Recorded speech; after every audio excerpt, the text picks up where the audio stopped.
So Eternity Code is the newest TCG set coming out in Europe in 2 weeks time, and in North America in June I think it is, because the whole virus thing is completely throwing off Yu-Gi-Oh! Whatever. But today we're going to be talking about 10 cards from Eternity Code that should come to Duel Links at some point in the near future. Now we've had a pretty good track record of cards in these videos coming to the game, and Eternity Code is pretty important because there's some things in Duel Links like the new Super Heavy Samurai cards, Musashi and Wagon I think it is, that were in Duel Links in like January that only just got imported into the TCG in this set. So we're seeing some things from Duel Links come to the TCG. Why not see some things from the TCG come to Duel Links? So we're going to talk about that today, but before we do, a quick message from the sponsor of today's video. This video has been made possible thanks to NordVPN for sponsoring this video. So what is NordVPN and why might you need it? Well, a VPN is a virtual private network that works by redirecting your internet traffic through a remote server, allowing your browsing to be encrypted and your identity protected online. Their super fast servers allow you to browse from over 60 countries and bypass other regional restrictions, so say you want to be able to access US Netflix shows from here in the UK, or if you want to catch up on some of the top tier British culture, you can do so by accessing BBC iPlayer from abroad. The best part is there's no data login whatsoever, so they don't track or share the sites you visit, all whilst giving you unlimited bandwidth, so there truly is nothing to interrupt your browsing. They also have iOS and Android apps available, as well as full desktop OS support, so all of your devices are covered, and have been recommended as the best VPN of 2019 by many reviewers. I personally use NordVPN to access recently released mobile games that are only available in, say, Japan or soft launching other countries, allowing me to get a head start on making content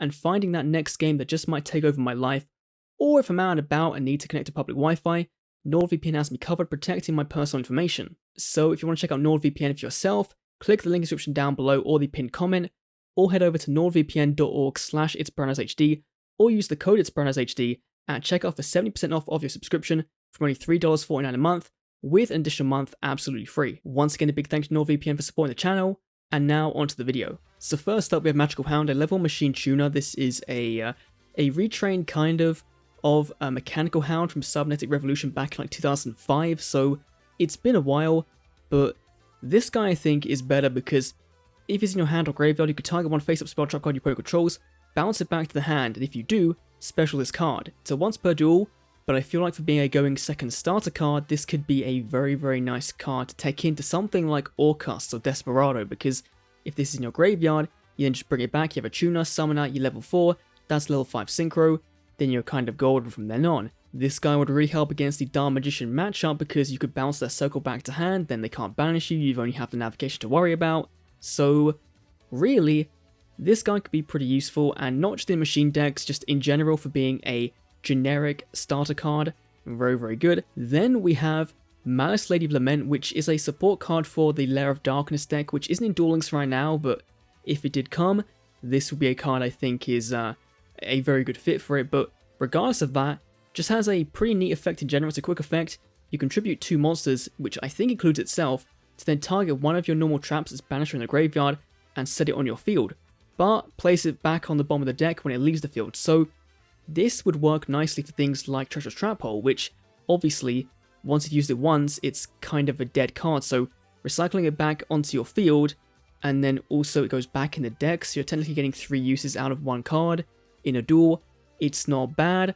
Obviously with Lair of Darkness, you contribute your opponent's monsters as your own, so that's where that kind of all works together, but in general, Malice, she might be a good little tech card for Duel Links, but I don't think we'll see her until we do get Lair of Darkness, that kind of thing, which honestly, I could see happening sooner rather than later. Next up is Crimson Resonance, the first of our Jack House support cards. This guy is kind of insane, but also he works in with the kind of field restrictions we have in Duel Links. So level 2 Fiend Tuner, which is a stat line that we do kind of need for Duel Links right now, especially with, I think we just got Bane. That was the red option we just got. I think this card would work quite nicely with that. But if you control no monsters, you special this card from your hand, so it's just a free tuner on board. That's always nice. If the only other monster you control is exactly one Dark Dragon type synchro monster, so Red Rising Dragon, Red Dragon Archfiend, you can special up to 2 resident monsters from your hand or deck, except itself. So in Duel Links, that's just 1 more, which in most cases is enough to get you to climb into the bigger synchro monsters that you need, which is where the whole Red Dragon Archfiend deck in Duel Links right now kind of struggles, because there's no easy throughput between Red Rising into Bane, so this would give you a way to get there, I guess. of course, hard once per turn effect, and you can't summon any other monsters apart from Dark Synchro Dragon types from your extra deck, which is fine because that's what the deck does anyway, so no real downside there, but just a cool card. And then to go with that, we have Red Familiar, which I think is bonkers. Good stat line level 4. You contribute 1 Fiend monster, which I believe again includes itself, to then target a Dark Dragon Synchro in your graveyard, and special defense mode but negates effects. So you just summon out your Red Dragon Archfiend, you get level 8 on board.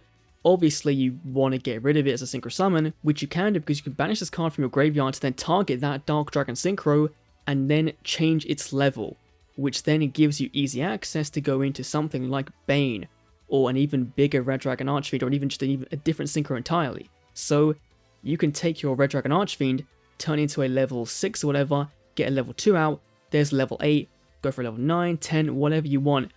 That could be a very fun strategy to play around with. And there's other Red Dragon Archfiend support cards in this set, but I think they're too good. These ones are kind of on the edge as well.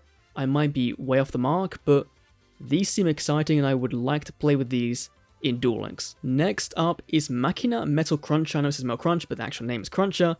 This would be a very, very good card for the mini box we just got. If you control no face-up cards, you can normal summon this card without tributing, but its attack becomes 1800, so it becomes a Machina gear frame, basically.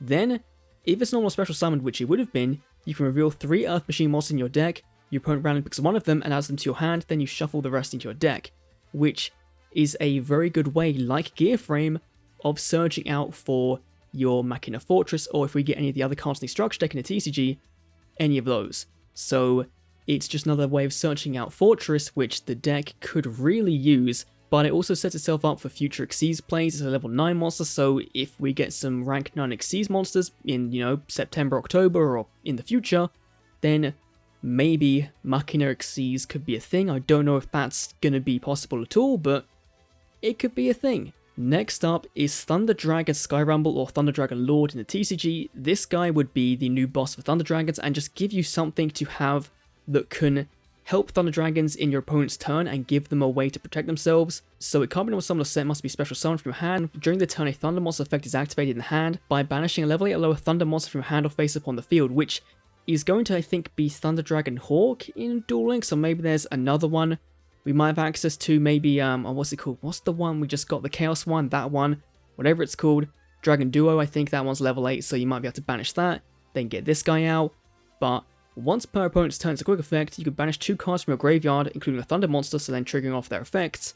To then target Thunder you control, it cannot be targeted with card effects this turn. So it's protection, it's not anything that's going to be blowing up your opponent's card, it's not going to be a Chain Titan or whatever, it's not any of that, but it's at least going to give you a big boy potentially that is protected. And also once per turn during end phase, you can send a Thunder Dragon card from your deck to your graveyard to then help facilitate your next turn plays of banishing things from the graveyard, trigger off their effects. And in general, Thunder Dragon Lord is going to be, or would possibly be, a very nice boss monster to come out, sit on the board, and just be a big beat stick, which I feel like Thunder Dragons have already in Duo, but this guy's just that little bit better. Next up is our first spell card, Deep Sea Area, which is our first look at the new Deep Sea Diva support.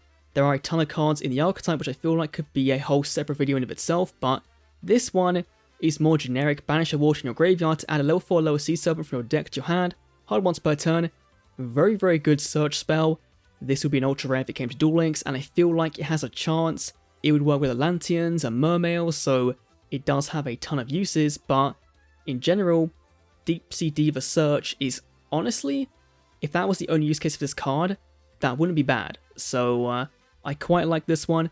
Then we have Stairs of Mayo, a weird support card for Tindangles, which if it wasn't so restrictive to the archetype, or at least requiring that card to be discarded, this would be a broken card for crawlers, for subterrors, that kind of thing. So during your main phase, you can discard 1 Tindangle card, then apply one of the following effects, but you can't discard other cards with the same name with the effect of Stairs of Mayo for the rest of this turn. So no discarding 2 Tindangle Hound or whatever, I guess. Either change one face down monster on your field to face up attack mode, or change one face up attack mode monster to face down defense position. So essentially setting up the flip effects of those monsters. It's an okay card for Tindangles. If you run around Tindangle Crawler, then I guess that could kind of work, or Tindangle Subterror, maybe that's a thing, but just the fact you need a Tindangle to discard to actually get the effect off in general is a bit of a negative for me personally, but Because of that, I could see this card coming to Duel Links with no real threat of making Subterrors better than they already have been. So it's a cool card, but again, that restriction is a bit of a tough one. Then we have Ravenous Crocker Dragon Archetypus, I think that's the name of it in the TCG. Obviously these names are the OC translations, but still, this guy is, what level is this? 1, 2, 3, 4, 5, 6, 7, 8, 9. 2, 4, 6, 8, 9. Level 9, Fish Synchro Generic. Stat line isn't the best, but he gets better over time. It gains 500 attack and defense for every card in your hand, which in Duel Links I think that's an extra 2500 plus maximum. So he becomes 3500, which that's pretty good. Also, if he's Synchro Summoned, you can draw cards equal to the number of non-tuner monsters used with his card Synchro Summoned, so the more used, the more draws you get. That's the big thing that I think is the no-no for coming to Duel Links. However, the second effect, the quick effect, discard 2 cards, target 1 card on the field, destroy it. This is a very good removal effect, especially if your hand is getting bigger and bigger and bigger with that whole drawing of the Synchro Summon. So immediately it's kind of a Synchro Summon. If you draw 2, that's a guaranteed pop. And also setting up your graveyard with other things. It's a fish, so Sea Diva could possibly go into this card alone with some other special summons for the deck. Pretty good. This might be too good for Duel Links, it probably is, but I wanted something controversial, I guess, for this video.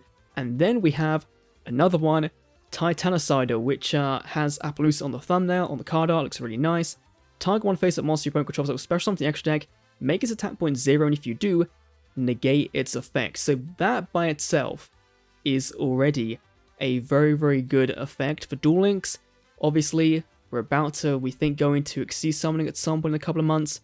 This card I could see coming around that time, just being a nice little way of dealing with some of the I won't say power creep, but the easiness of Exceed Summoning.